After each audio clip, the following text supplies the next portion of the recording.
Meeting. বিসমিল্লাহির রহমানির রহিম।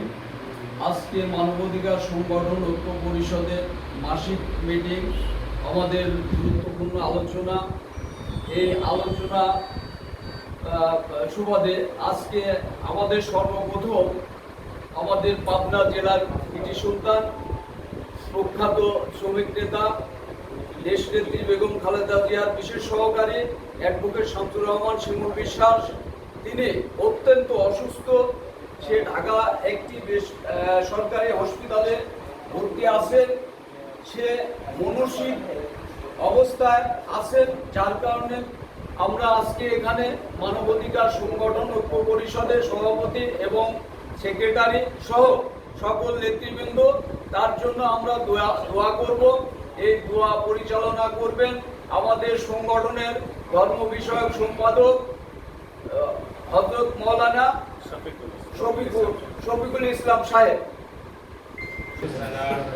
وإن لم تغفر لنا وترحمنا لنكونن من الخاسرين حسبنا الله ونعم الوكيل نعم المولى ونعم النصير اللهم صل على سيدنا ومولانا محمد بعدد كل داء ودواء وبعدد كل علة شفاء রব্বুল আলামিন মাওলা মেহেরবান। আল্লাহ, আজকে তোমার কিছু বান্দাদেরকে নিয়ে আল্লাহ, তোমার যে সকল বান্দা এখানে বসে আছে, আন্তর্জাতিক মানবাধিকার সংস্থা পাবনা জেলার ঐক্য পরিষদের সকল নেতৃবৃন্দের হাত ধরেছি। মাওলা মেহেরবান, বিশেষ একজন ব্যক্তি পাবনার কৃতি সন্তান, আজ বেশ কিছুদিন অসুস্থ অবস্থায় ঢাকা হাসপাতালে অবস্থান করছে, চিকিৎসাধীন অবস্থানে আছে। আল্লাহ, দয়া করে মেহেরবানি করে শামসুর রহমান শিমুল ভাইকে আপনি সুস্থতা দিয়ে দেন। আল্লাহ, সুস্থ করে আবার দেশ এবং জাতির কল্যাণের জন্য আপনি কবুল করে নেন মাওলা।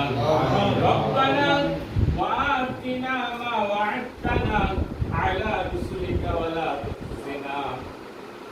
يوم القيامة إنك لا تخلف الميعاد سبحان ربك رب العزة عما يصفون وسلام على المرسلين والحمد لله رب العالمين واجعل آخرة كلمتنا عند الموت لا إله إلا الله محمد